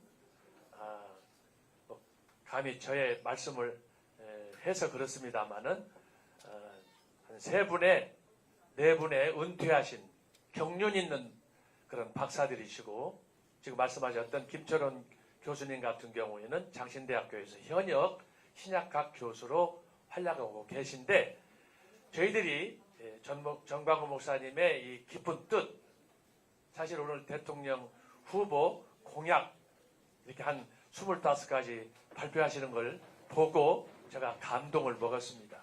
하나하나가 정말 필요한 이 시점에 우리 대한민국에 필요한 정책이 아닌가 그런 생각을 하는데 특별히 신학교와 관련해서 청교도 신학원은 그야말로 세계적으로 어느 신학원에도 뒤지지 않는 경륜 있는 내용이 있는 그런 신학원이라고 생각합니다. 여러분 기억하시면 감사하겠습니다. 그 특별히 지금 전 세계 신학이 다 자유주의 신학으로 무너졌잖아요. 그래서 우리가 청교도 신학에서 복음적인 신학을 세우려고 우리가 하고 있는 거 아닙니까? 그렇죠? 네, 맞습니다. 지금 이제 신학은 그 전문성을 요구하기 때문에 여기 계신 분들 기자들님께서 어떻게 이해하실지 모르겠는데 저 개인적인 소견으로 말씀드리면 한국에서 이야기하는 소위 보수 신학, 정치적으로는 보수 이런 쪽하고 좀 상당히 유사할 수 있는데 한국의 신학교 아까 말씀드렸는데 대부분이 소위 말해서 진보적인 자유주의적인 신학을 가르칩니다. 그 의미는 뭐냐? 기독교는 66권의 하나님의 말씀, 성경의 영감과 계시에 기초한 이 말씀을 믿고 있는데 그 말씀에 대해서 일부 믿거나 혹은 다 또 부정하거나 하는 이런 문제들이 많이 발생을 합니다. 그렇기 때문에 정광훈 목사님께서는 철저히 기독교의 존재는 하나님의 말씀, 철저한 하나님의 영광과 계시의 말씀을 믿는 데서 시작한다. 그래서 한국 교회 진보적인 자유주의적인 이런 신학을 고쳐서 한국 교회 초기에 교회가 이렇게 부흥을 이끌었던 그런 개혁 신학, 보수 신학, 정통 신학을 확립한다. 라는 취지로 지금 청교도 신학원을 운영하고 있습니다. 자, 이제 질문이 없으면 질문? 네, 하시죠. 말씀하세요. 짧게 해주세요. 질문을. 여기까지 오시느라고 고생 많이 하셨습니다. 소속. 사랑뉴스 김봉래 목사입니다. 정말 수고 많이 하셨는데 이렇게 대통령을 파면이라는 엄청난 앞에서는 볼 수밖에 없는 현실인데요. 우리 대한민국에서 가장 유일한 건 40% 채우는 거 1000만 서명 운동을 어떻게 하실 것이며 만약 대통령이 되시면 우리나라 하나님을 믿는 제일 국가로 우리나라가 하나님을 믿는 국가로 만드실 수 있는지 그거 질문입니다. 내가 거꾸로 물어보세요. 1000만 서명했어요? 저는 했습니다. 했어요? 네. 그러면 분명히 예수한국 복음 통일됩니다. 우리가 1000만 명을 서명운동하는 이유도 예수한국 복음 통일이 목적입니다. 그렇게 아시면 되겠습니다. 다음에 또 추가로? 추가. 마이크 갖다 드려요.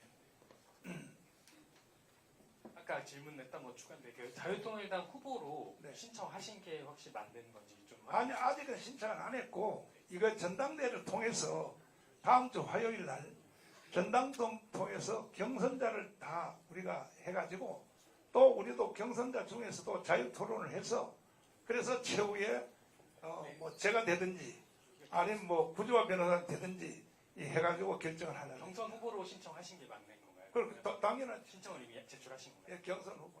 그다음에 목사님 경선 통과하시 아니 너무 많이 했기 때문에 이제 조금 자제해 주시고. 넘어놓은 거 맞으신 거죠? 네, 마지막에 대답할게요. 맞아요. 됐어요. 자, 빠박이. 아는 분들한테 기회를 좀 줍시다.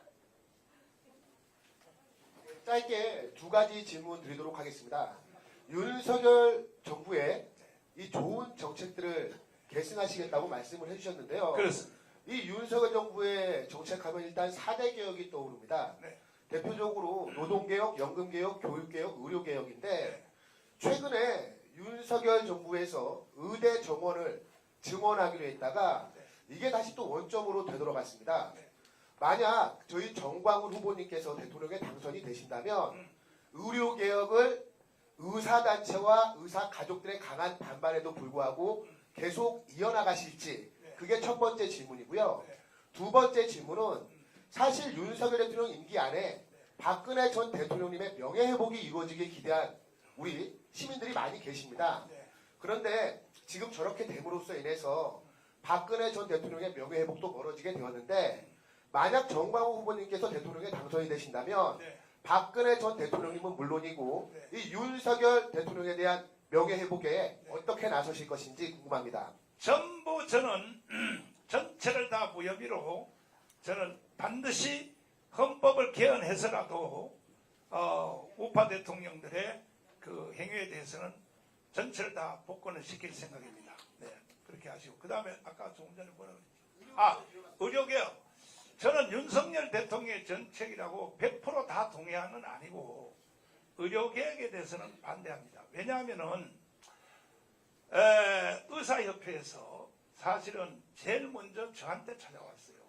지금 의료개혁을 지휘하는 의사대표 임원들이 저한테 찾아와서 그래서 왜 왔냐 했더니 이거 윤석열 대통령 의료개혁에 대해서 의사들은 90%가 다 우파인데 왜 의료개혁을 해가지고 왜 말이야 우리를 원수로 만드냐고. 그래서 내가 얼마까지 수용할 수 있냐 그랬더니 1년에 500명씩 점진적으로 수용할 수 있다 하는 그 임원들의 동의를 듣고 저는요 윤석열 대통령 말할 수 있는 기회는 무조건요 사회수석밖에 없어요. 대통령이 뭐 나한테 뭐 전화도 안 해주고 뭐 만나주지도 않으니까 사회수석을 통해서 내가 물어봤어요. 이거 1년에 500명씩을 하면 의사협회도 동의할 수 있다가 전달했는데도 윤석열 대통령이 말을 안 들었어요. 그래서 결국은 의료개혁 이거 손대다가 결국은 탄핵된 겁니다. 탄핵. 그러니까는 윤석열 대통령도 보면 고집이 너무 세가지고 자기 주관이 세서 한 번 꽂히면 그냥 가요. 그래서 그게 장단점이 다 있는데 저도 약간 윤석열 대통령 같은 그런 고집이 있는데 그 다음에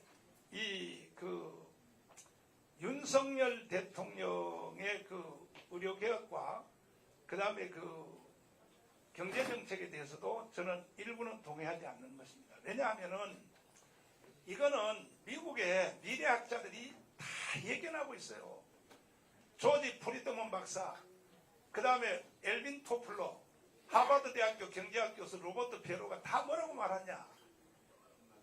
남북한이 대한민국의 헌법체제로 통일을 하면 바로 대한민국은 G2국가로 간다. 왜?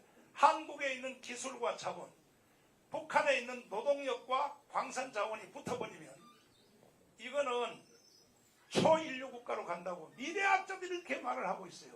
그런데 뭐하러 아까 개혁 의료개혁 말고 노동개혁. 그래서 내가 윤석열 대통령한테 답답한 거는 뭐냐 하면 개혁할 필요가 없어요. 이거는 머지않아 통일이 가까이 왔어요. 벌써 미국의 미래학자들이 예언하고 있어요. 저는 2년 안에 저는 통일이 될 것으로 소망하고 있습니다. 난 된다고 말하지 않고 소망하고 있습니다. 왜? 탈북자가 34,000명이 왔고 내가 탈북자를 100만 명 이상을 유도하여 한국으로 데려오면 바로 북한은 무너집니다. 북한의 장마당 세력들은요 김정은의 말 안 들어요.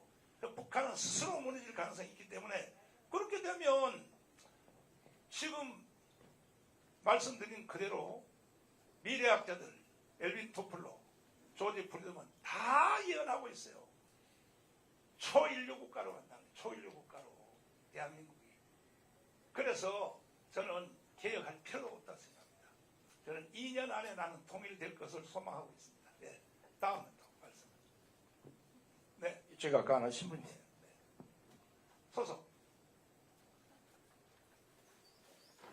네, 감사합니다. 저는 독립신문 조주희 기자입니다. 네. 네, 어려운 시기에 용기 내주셔서 정말 감사드리고요, 목사님.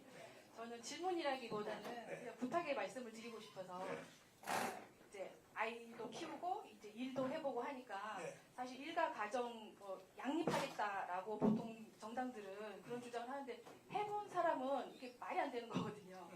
일단 일하고 와서 지쳐서 아이들을 쳐다보고 이렇게 정서적으로 교감해 줄 수가 없어요.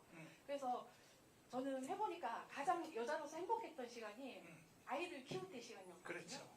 그래서 이 정책들이 너무 어린이집이나 원에 퍼주는 정책을 해요. 그러니까 그런 기관에 돈을 줄 게 아니라 가정에서 행복하게 엄마들이 아이를 키울 수 있도록 그러니까 직접적으로 가정에 그러니까 뭐 육아 뭐 보조 수당 비슷하게 엄마들한테 직접 이렇게 주는 그런 문화가 만들어졌으면 좋겠다. 그러니까 사실 맞벌이가 그렇게 오래된 문화가 아니잖아요. IMF 때 그 김대중 정권 때 이게 무너지면서 알았습니다. 부탁의 말씀을 드리고 지금요 우리나라 복지 예산이 76조예요. 간접적 예산까지는 200조입니다. 200조.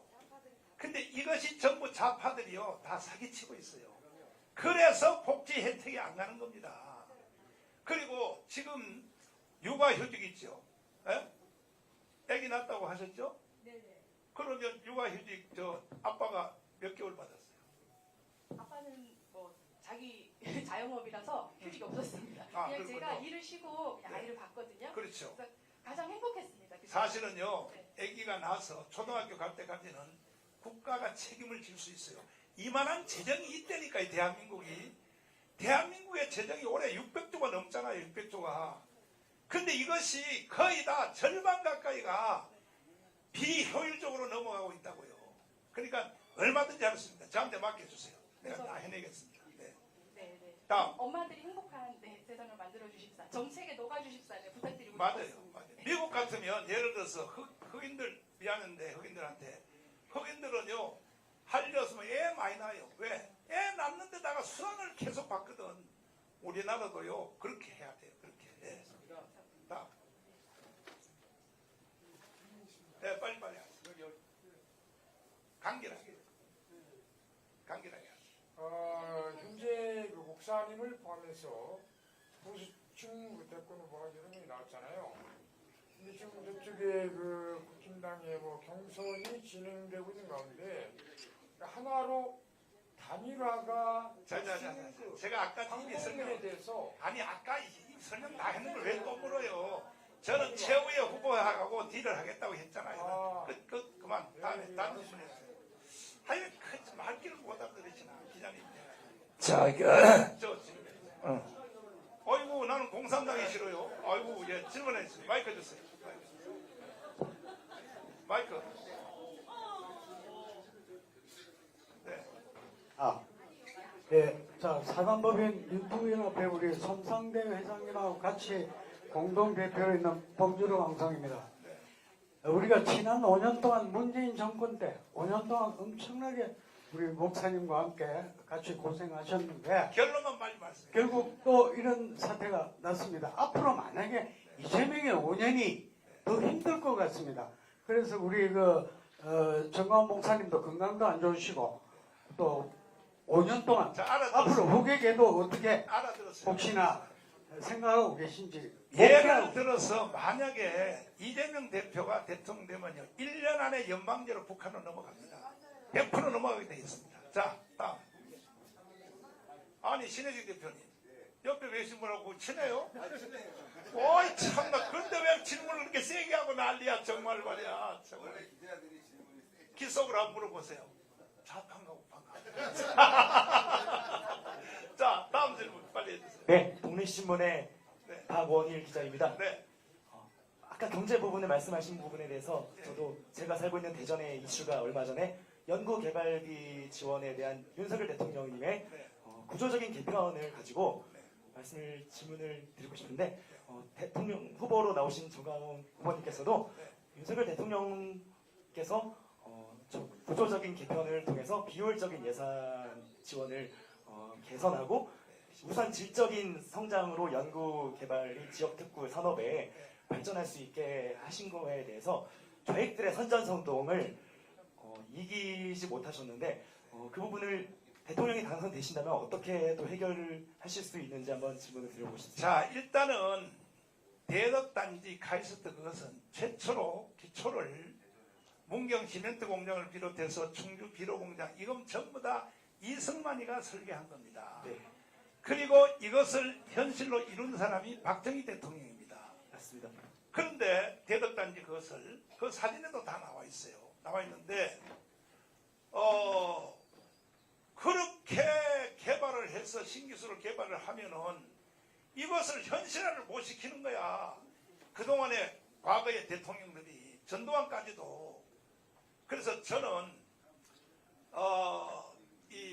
지금 현재 10조거든요.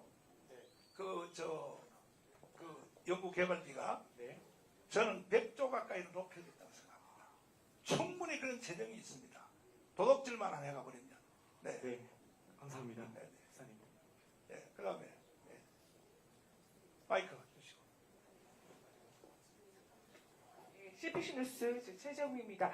또 한 가지 또 좀 저희가 정강 후보님께 또 여쭤볼 게 있는데요. 지금 아까 전직 대통령에 대한 그 공권에 대한 말씀을 하셨는데 아직도 전두환 대통령의 유해가 사저에 있습니다. 그래서 나중에 그 문제와 또 한 가지 또 지금 굉장히 또 외국인들의 우리나라에 들어와서 받고 있는 그 혜택들이 많이 있습니다. 그래서 보통 불법체류라던가 외국인들이 정말 가하게 받고 있는 그런 혜택들에 대한 그런 정책도 있으신지 궁금합니다. 저는 트럼프처럼 외국인들이 돈 벌려고 왔던 사람들은 다 추방돼야 된다고 생각하고 그 다음에 조금 앞에 전두환 대통령은요.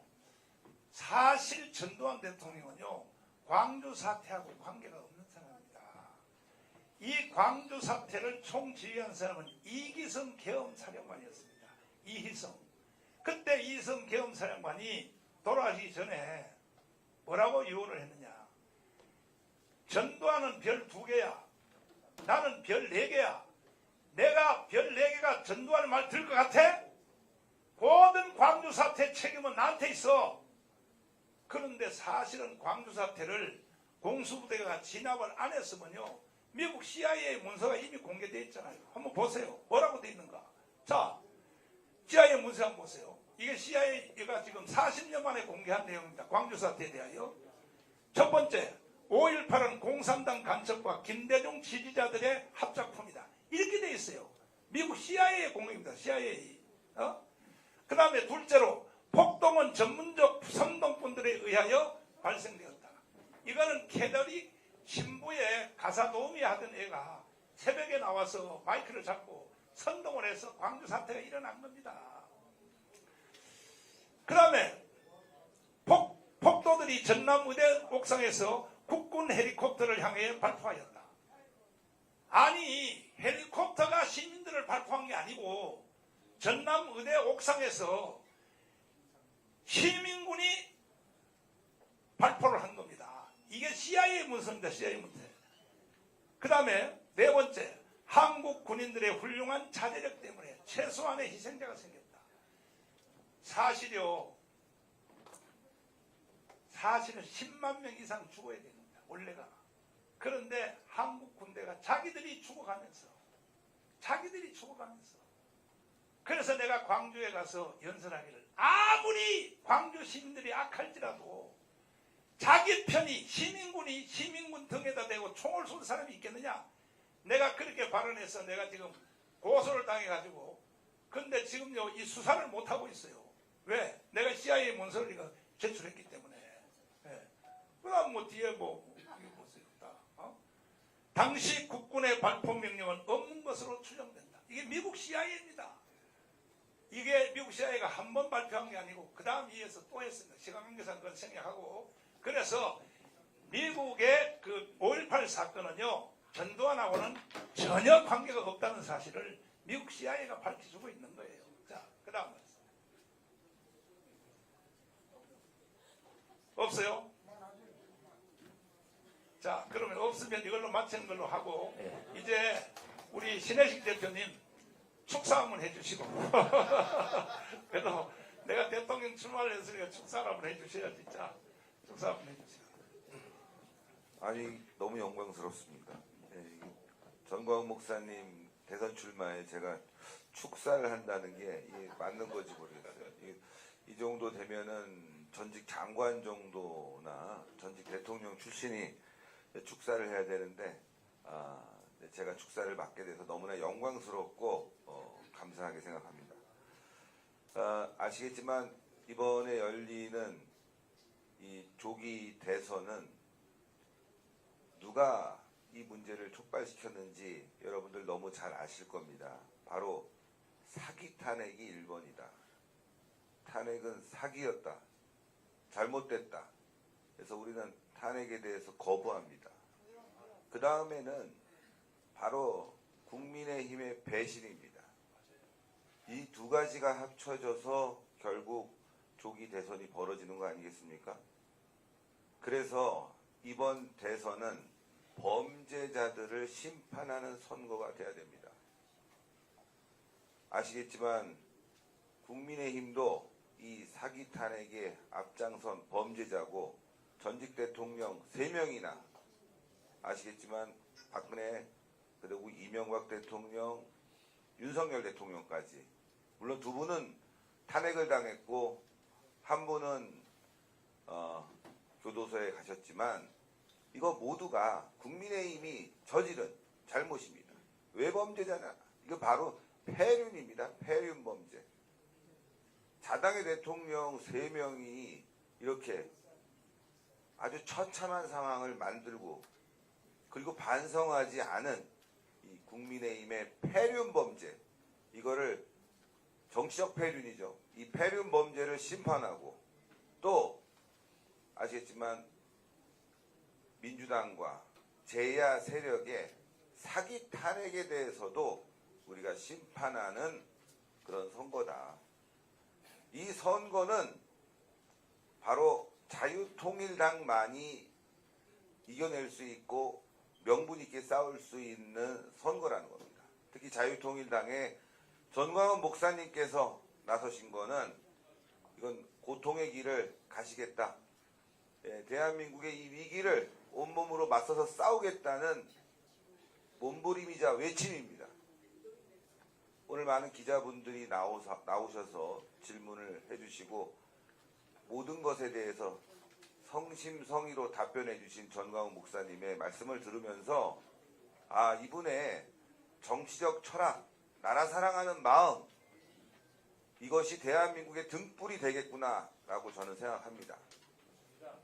그래서 여러분들이 함께 해주셔야 될 것 같고 특히나 이번 선거는 다시 한번 말씀드리면은 정치적 폐륜나 국민의힘을 심판하고 정치적 사기꾼 민주당을 심판해서 대한민국을 바로 잡는 선거이기 때문에 이를 심판할 수 있는 사람은 대한민국에 딱 한 분 전광훈 목사님뿐이 없다는 것을 여러분들도 다 잘 알고 계실 거라고 생각합니다.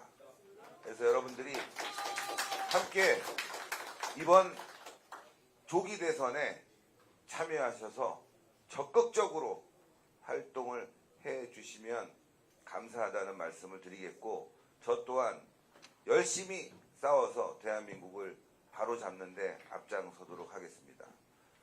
오늘 일부 기자들이 여러 가지 이제 강한 질문을 했는데 저는 이런 게 또 어떻게 보면 전광훈 목사님의 인기를 대변한다 이런 말씀을 드립니다. 그래서 기자분들에게 너무 원망하거나 또 기자분들을 질책하지 않았으면 좋겠어요.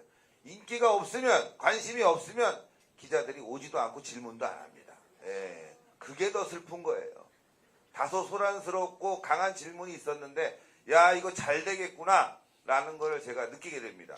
야 이제 앞으로 전광훈 목사님 주변에 수십만의 언론인들이 막 달라붙어 갖고 기사를 쓸 겁니다.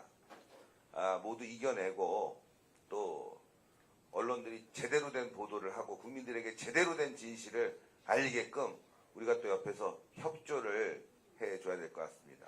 오늘 우리 이준희 인터넷 기자협회 대표 너무 감사합니다. 제가 뭐 한 20년 이상 된 저와는 뭐 이념적으로는 좀 다른 부분이 있지만 대한민국 사랑하는 건 똑같아요.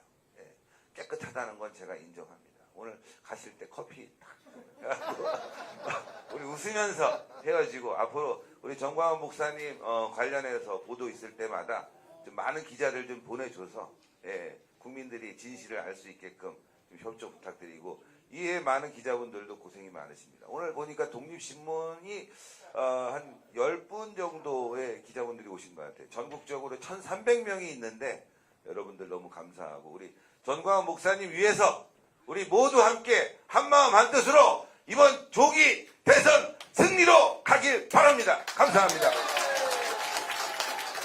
이 좌파 기자들은요, 자기들이 이미 정해놓고 와서 자기들이 원하는 말이 안 나오면요, 벌써 주진우도 갔잖아요. 또 권지현도 갔잖아요. 그러니까 이 좌파 기자들의 특징이 뭐냐면 자기들이 미리 짜놨어. 이 말이 안 나오면 그냥 가는 거야. 황유선 장군님 여기 오셨는데 5.18에 대해서 설명 한번 해주실래요? 안 해요. 시간 때문에 안 하시는 것 같습니다. 이제 마지막으로 김학성 교수님, 자, 축사 겸 한마디 해주세요. 네. 이렇게 해봐요. 대한민국의 희망은 정광훈 목사밖에 없다. 그만. 예, 뭐 우리 목사님께서 50년 넘게 목회 활동을 하셨죠. 목회 활동을 하시면서 느낀 점은 대한민국이 무너지게 생겼기 때문에 애국운동도 병행해서 하셨습니다. 그래서 나라를 바로잡기 위해서 혼신의 힘을 다하셨는데 그래도 대한민국이 바로가지 못하고 참 왜곡된 길을 걷고 있기 때문에 이제는 직접 나서서 대한민국을 바로 잡아보시겠다라고 결단을 내리신 것 같아요. 지금까지는 뒤에서 옆에서 대한민국을 이끌어 주셨는데 이번에는 본격적으로 본인이 십자가를 지시겠다라고 해서 결단을 내리신 것 같은데요. 하여튼 그 길에 많은 분들 함께 해주시고 또 격려해 주시고 조금 전에 목사님 뭐라 하셨죠? 대한민국에는 전광훈 목사님밖에 없다 그랬는데 그렇지. 대한민국에는 정광훈 목사님 한 분밖에 안 계시죠. 원래 한 분이시잖아요. 근데 같은 우리 목사님께서 친히 십자가를 지셨는데 많은 분들 함께 해주셨으면 대단히 고맙겠습니다. 예, 감사합니다. 저도 마지막 한마디 드리면 성경에 보면 백발 머리가 신 사람 앞에는 절대로 까불지 말라고 돼 있어요. 내가 머리가 쉬웠잖아요. 머리가 쉬웠다는 건 뭐냐? 인생 경륜이 풍부하다는 거죠. 근데 지금 우리 풀 영상 빠박이도 다 찍었고 또 정강훈 씨도 다 찍었고 여기 있는 뭐 다 찍었습니다. 이제 좌파 기자들이 중간에 빠져나간 사람들이 반드시 헛되게 또 할 겁니다. 우리는 이 동영상을 계속 틀 겁니다. 그래서 바로 헛소리하면 바로 고발할 것입니다. 바로 내가 경고할 것이고 바로 내가 고발해서 조치할 것입니다. 자, 이것으로 마쳐도 되겠습니까? 그러면 우리